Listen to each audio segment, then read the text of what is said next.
Hello everyone. Today we will talk about how to fix the app offline. You will go to settings. Then we click on apps.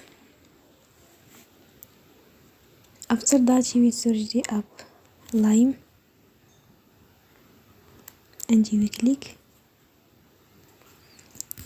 Then you will unforce stop. After that you will go to storage. Then you will unforce stop. Then you will click on clear cache. You will go to Play Store